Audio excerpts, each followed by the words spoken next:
오늘의 공모주 참가번호 30번 건강기능식품 전문기업 HPO입니다. 청약 일정은 5월 3일에서 5월 4일, 환불일은 5월 7일로 환불일까지 3일 소요되는 일정이며 상장일은 5월 14일 예정입니다. 공모가는 밴드 최하단인 22,200원으로 확정되었는데 공모가가 밴드 최하단으로 결정된 공모주는 올해 HPO가 첫 케이스입니다. 공모가 기준 시총은 약 4,480억 수준이며 공모 규모도 885억으로 중형급 공모주에 해당하는 규모입니다. 구주 매출은 대표이사의 지분으로 구성된 25% 비중이며 대표이사는 이번 공모에서 구주 매출을 통해 220억을 확보하게 됩니다. 기관 경쟁률은 252대 1로 올해 기관 경쟁률 중에 가장 낮고 의무 보유 확약 비율도 4% 수준으로 낮은 편입니다. 대표 주관사는 대신증권이며 공동 주관사는 키움증권으로 아직까지는 두 증권사에 복수 청약이 가능합니다. 대신증권에서는 일반 등급 기준으로 약 4억 4천만 원까지 청약 가능하고 키움증권에서는 일반 등급 기준으로 약 1억 3천만 원까지 청약 가능합니다.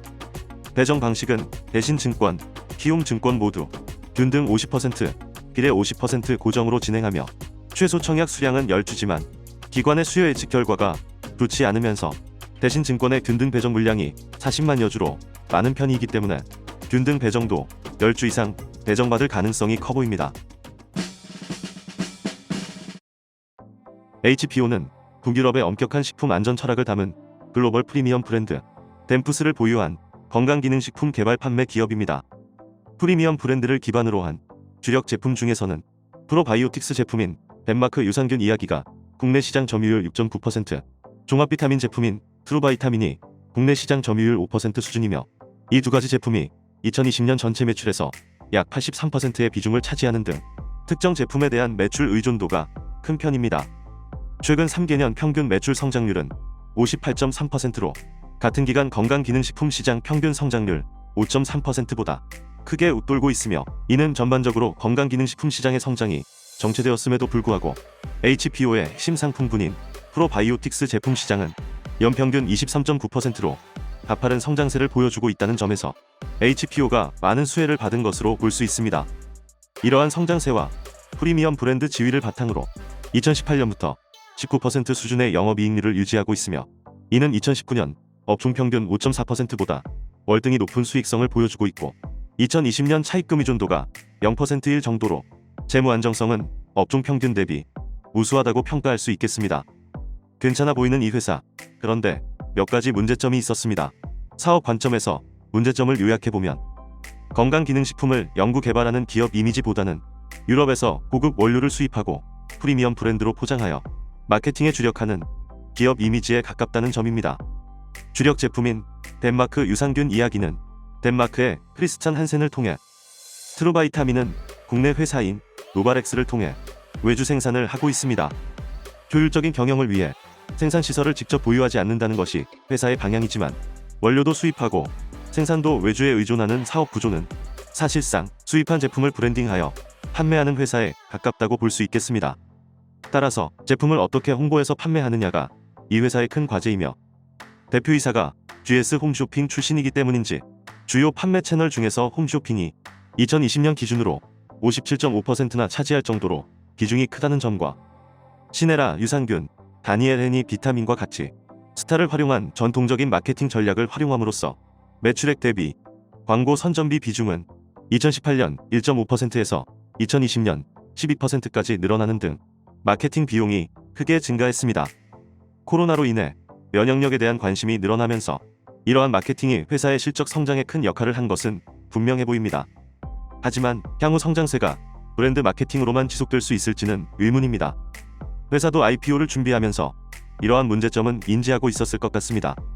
2019년 건강기능식품 제조업을 영위하는 비오팜의 지분을 취득해서 자회사로 편입시켰고 2020년 R&D 기업 메디젠 휴먼케어 지분 취득으로 2대 주주로서 경영에 참여하는 등 부족한 부분은 타 회사의 지분을 취득하는 방법으로 취약점을 보완하고 있는 것으로 보입니다. 이번 상장을 통해 마련한 공모 자금은 상당 부분을 국내외 타법인증권 취득 자금으로 사용할 계획이라고 하니 앞으로도 이러한 방식으로 취약점을 보완하면서 해외로도 사업을 확장할 것으로 예상됩니다. 공모주 투자 관점에서도 큰 문제점이 하나 있습니다. 공모가가 고평가되었을 가능성이 높다는 점입니다. 공모가 산출을 위해 선정한 비교 기업에서 국내 대표적인 건강기능식품 기업인 노바렉스, HL사이언스를 제외하고 PER이 상대적으로 높은 셀바이오텍, 코스맥스 BTI 두 개 기업만 선정했으며 공모가 산출에 적용한 PER은 무려 31.9배나 됩니다. 이는 비교 기업에서 제외된 노바렉스, HL사이언스의 현재 PER과 큰 차이가 있기 때문에 공모가에 대한 신뢰도가 낮다는 점에 주의하셔야 할 것으로 보입니다. 왜 이렇게 공모가를 높게 산출했나 봤더니 역시 대표이사의 구주 매출 25%가 있었습니다. 아무래도 구주 매출을 하는 사람의 마음은 조금이라도 더 높은 가격에 팔고 싶은 게 당연할 겁니다. 이러한 이유로 구주 매출이 있는 경우에는 공모가 밴드 자체가 비교적 높게 결정되는 것이 아닐까 생각해봅니다. 심사위원의 평가는 어떤지 확인해보겠습니다. 공모주 오디션에서 심사위원장 역할을 맡고 있는 기관은 252대 1이라는 올해 최저 경쟁률을 보여주었고, 이 경쟁률은 최근 3개년간 공모주 종목 중 하위 40%에 포함되는 수준으로 평가 등급은 C를 부여합니다. 그 결과 공모가는 밴드 최하단인 22,200원으로 결정되었으나 그나마 긍정적인 부분을 찾아본다면 기관 및 외국인 투자자의 92.23%가 공모가 이상 가격으로 신청했다는 점입니다. 기관의 대부분은 HPO가 상장 후 공모가보다 높은 주가를 형성할 것이라고 예상한다는 의미로 봐야 할 것 같습니다. 공모주 한 잔이 상장일 옥석을 가리기 위해 간단한 지표로 평가하는 방법인 옥석 진단에서는 총 5점이 나왔습니다. 유통 가능 주식 비율은 26.5%로 긍정적인 수준이나 의무 보유 확약 비율과 장외 거래 시세에서는 최저 점수를 받았습니다. 따라서 평가 등급 B를 부여합니다. 다음은 문제의 공모가 적정 수준입니다. 주관사가 산정한 공모가는 PER 약 32배 수준에 할인율 26%를 적용했지만 앞서 말씀드렸듯이 비교 기업 선정에 대한 신뢰도가 떨어지기 때문에 공모주 한 잔이 비교 기업을 추가한 후 프리미엄 브랜드로 인한 고수익성까지 감안하여 적용한 PER은 20배 수준이며 여기에 할인율 20%를 적용했습니다. 공모주 한 잔이 적정하다고 생각한 공모가는 15,200원으로 무려 46%의 차이가 있기 때문에 평가 등급은 C를 부여합니다. 심사 내용을 종합한 결과 HPO는 올해 공모주 중 가장 낮은 C+ 등급으로 청약 라운드 진출에 실패했습니다. 구독자 여러분께서도 공모주 오디션에 심사위원으로 참여하고 계신데요. S와 A 등급의 비율이 30% 수준입니다. 이 비율은 최근 공모주 중에서 아이퀘스트의 31%, 뷰노의 29%와 비슷한 수치인데 C와 D 등급도 32%나 되기 때문에 구독자 여러분의 평가는 호불호가 극명히 갈렸다고 봐야 할 것 같습니다. 윤정환 TV님은 P가 들어가는 종목은 P 보지 않게 조심해야 할 것 같다고 댓글 남겨주셨습니다. P라면 아마도 PB파마를 생각하신 것 같네요. 저도 등골이 서늘해집니다. 닉네임 DK님은 건강보조 식품회사가 건강 나쁘게 할 것 같아 패스한다고 댓글 주셨습니다. 이 댓글 센스는 딱 제 스타일입니다. 반면에 성수 김님은 인기 많으면 한 주 받아서 100% 먹는 거고 인기 없으면 5주 받아서 20% 먹는 거고 오히려 좋다는 의견 주셨습니다. 신남 허님도 공모 열기를 낮추려는 외압은 아니겠지요. 공모가를 하회하지 않을 것 같아 풀청약 들어가신다며 야수의 심장을 연상케 하는 댓글 남겨주셨습니다. 닉네임 공모주 한자는 시네라의 유산균, 다니엘 헤니의 비타민 다 좋은데 정작 장내에서는 HPO의 주가를 활성화해줄 유산균과 비타민이 없었다는 심사평을 남겨봅니다. 오늘도 심사평을 남겨주신 모든 분들께 감사의 말씀을 드립니다. 공모주 한자는 청약하기 애매한 공모주를 만나면 과거의 데이터가 어떤 신호를 보내고 있는지 확인해봅니다.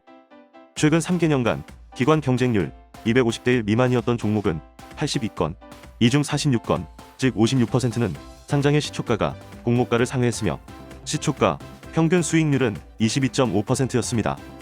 여기서 공모 규모가 300억에서 1000억인 중형급 공모주로 한정해보면 이 또한 56%의 확률로 상장의 시초가가 공모가를 상회했으나 시초가 평균 수익률은 13.5%로 낮아졌습니다. 이러한 관점에서만 본다면 HPO의 상장일 시초가가 공모가를 상회할 확률은 56%, 상장일 시초가가 공모가를 상회한다면 수익률은 13.5% 수준까지 기대해 볼 수 있고 여기에 해당하는 주가는 25,200원입니다. 신기하게도 기관이 많이 신청한 가격대인 공모가 밴드 상단과 비슷한 수준입니다.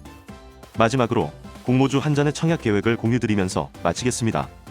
실적과 성장세가 돋보이는 종목이지만 건강기능식품 기업의 평균 PER로 보면 시장에서도 PER 30배를 적용할 정도의 고성장 업종은 아니라고 평가하고 있습니다.